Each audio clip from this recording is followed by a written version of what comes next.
This show is brought to you by IslamicMusicHub.com.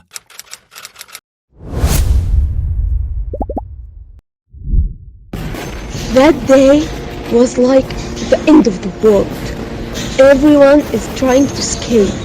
All I worry about is that we remain alive. Because, okay, you heard this? Zena, just run quickly and don't stopping and don't looking behind you no matter what happens. There is no life in Gaza now. Will this be the last time I see them? A dream or a movie. He saw me returning with the eggs. This could be our final opportunity to survive. Assalamu alaikum. I'm Naya from Gaza. I have two girls and a boy. Zena is 16 years old, Salma is 12, and Yusuf is 8. I work as a civil engineer and my husband is a computer specialist. Prior to the war in Gaza, we lived a peaceful and simple life. We could provide a good life for our children. I spent all of my time caring for them and training them to be always in the top of their classes. Not only that, but I was interested to discover and develop their talents and improve their skills in a variety of fields such as design, coding, and languages, as well as in terms shaping their personalities, increasing their self-confidence, and speaking in public. My daughter Zena would like to tell you our story. On Saturday, 7th of October, exactly at 6:20 a.m., everything changed. Me and my siblings were getting ready for school at that time. Suddenly, we heard explosions and bombing. To be honest, we had no idea what was going on. At that moment, I realized that something not good was going to happen to us. We stayed at home for several days. The house was swaying left and right and shaking strongly. My mom gathered us near the front door away from the windows, and we spent all of our time there, as well as sleeping in a little small place. All of us woke up crying and screaming in fear with each bumping. Mom was hugging us and she said we would be fine, although I wasn't sure we would be okay. After 4 days, we decided to move to my grandpa's house. We spent there one night and it wasn't better at all. We were surrounded by bombings and explosions that were getting closer and closer. In the morning, we decided to come back to our home. Actually, we had no idea where to go or where to find a safe place for us. Later, we know that all citizens of Gaza City must leave immediately to the south of Gaza Strip because okay, you heard this? There's bombing around us now. Okay, it's okay. Because the northern region was considered as a conflict zone. We quickly gathered some basic necessary things and put it in our school bags. Under the stress, honestly, we didn't know what to take and what to leave. We didn't know how long will we stay out of our house and where would we go? Well, will we return to our house and our memories, or will this be our final farewell? I asked Mom to take some of my personal things that means a lot to me. Everything that remind me of my friends at school, my certifications, my lovely clothes, my journaling tools, and my small robot that I made. But she said no, you can't. We shouldn't bring too many things because we don't know where we will go or we may need to walk distance on foot, and I understood that. In fact, this made them very upset because they had to leave behind their personal belongings that they love. But my only concern at that time was saving my family. All I worry about is that we remain alive. My husband made several calls for hours looking for a car to take us to the south, but he couldn't provide that. That day was like the end of the world. Everyone is trying to escape. The streets are extremely busy.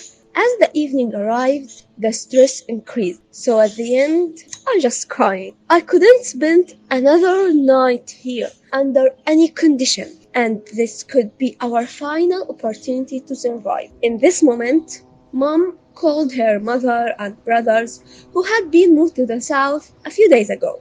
Fortunately, my uncle was coming back to the north in his car to get some of his own things. We arranged our affairs in a very small space in his car, but my dad stayed there, hoping to find another method to get him and joined us. Drive from our home to the south usually takes about 30 minutes, but that day we spent about 3 hours on the road due to the traffic jam. The street was full with people, hundreds or thousands of displaced people, cars full of people, some of them climbing onto the backs of the cars, trucks full of children and women. Hundreds of women and children travel on foot, dragging their bags. I can't explain the view at all. It seemed like, I don't know, a dream or a movie. Finally, we arrived to our cousin's home. It was completely full with displaced people, my grandma, uncles, their children, family members, friends, and others. We could only locate a very small place to sleep. We didn't have enough blankets or bedding. I slept on the floor without a mattress. During the war, conditions are extremely poor. There isn't enough water to use. We stayed a long time without showering. We must wait a long time before we can use the bathroom. Of course, there is no electricity, internet, or cooking gas, and we hardly offer clean drinking water. We must travel a long distance to arrive at a place with internet and electricity to charge our phones. In short, there is no basic necessities of life in Gaza. Actually, there is no life in Gaza now. There are some of canned food. Even these cans are not always available, and if you found it, you are so lucky. The costs are really expensive. Sometimes tens of times of the usual cost. We are no longer able to offer the necessities because we lost our income since the beginning of the war. Actually, we were willing to endure all of the suffering in order to find safety. But unfortunately, although we moved to the south as a safe area, but it wasn't so because we are exposed to daily bombing. Every day we were attacked with rockets. Explosions happen all around us and very close to us. We fortunately escaped death several times. Several fragments and bricks fell on us while we were inside the house. Every night we wake up due to the noises of planes, missiles, and rockets. Every night we believe it's our last night. At the first week of December, we woke up at midnight due to neighbors' screams, warning and climbing that there was a threat to bomb the house next to where we live. At the time, I felt as if time had stopped. In fact, my heart had stopped. I could no longer breathe. I couldn't see or hear others around me. We need to get out of there as soon as possible. We have to get out of this place within, I don't know, maybe within a minute. The place will be bombed. Within seconds, many questions raced through my mind while I screamed of my children to wake up. Will be able to get out on time? Will this be the last time I see them? Who will remain alive and who will die? Where are we going? It was really cold. Every second may be the difference between life and death. I asked Zain and Salma to hurry down before me. I clutched Yusuf's hand. He was screaming so hard, but I didn't have time to comfort him. I even forgot my phone, which was right next to me. This happens amid screams and tears of children. Everyone was calling and screaming. Nobody understood anything. I rapidly walked down with Yusuf. There I found my daughters. I couldn't find my husband among the crowd. Also, my mother was standing at the entrance. She was unable to walk in the dark. Here, I stopped for a moment. Should I run with my children and leave my mother to care for herself? Or should I wait to help my mother and risk endangering my children? Really no time to think. Within seconds, I made my decision. I asked my daughter Zena to hold Yusuf and Salma's hand and run away. Ran away alone without me. I told her, Zena, run to, I'm not sure where. Zena, just run quickly and don't stopping and don't looking behind you no matter what happens. Please, be safe for me.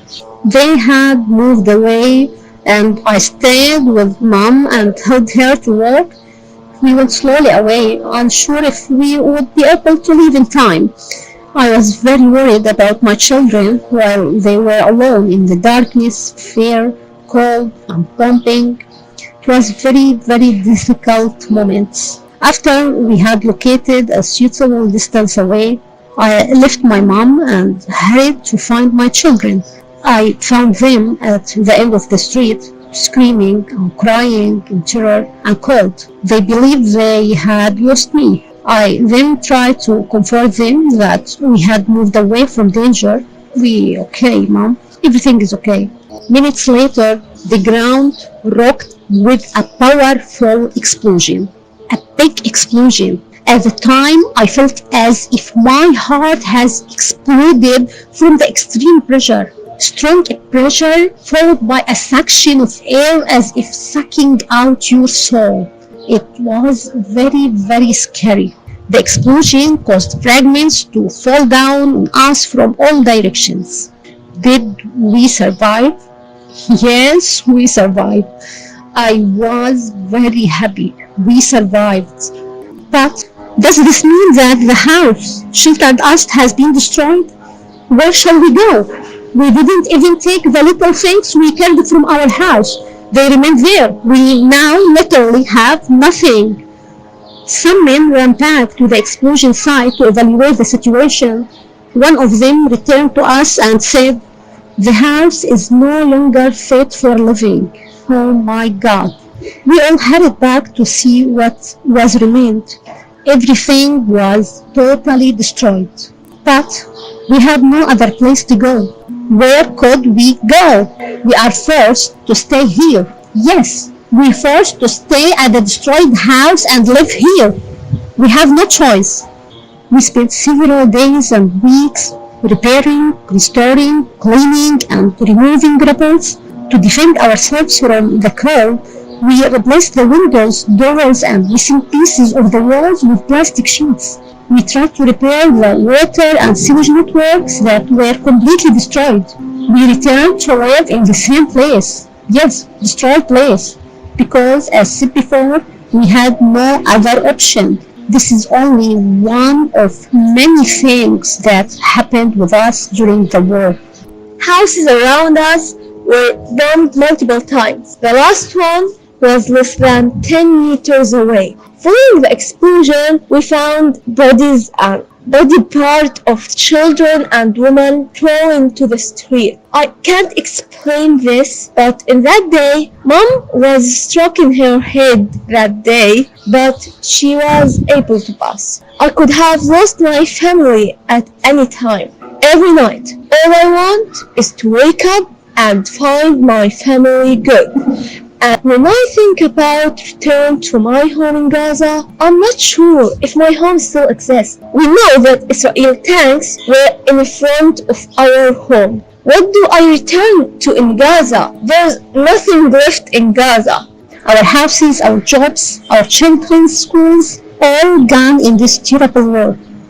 So, we urgently need support today. We need support to provide our food. We require assistance in rebuilding our life after losing everything we own. Every person with humanity must assist save thousands of Palestinians from this war. Hand to hand to get me and my family out of this war and live in peace. Free Palestine. This recording was brought to you by IslamicMusicHub.com.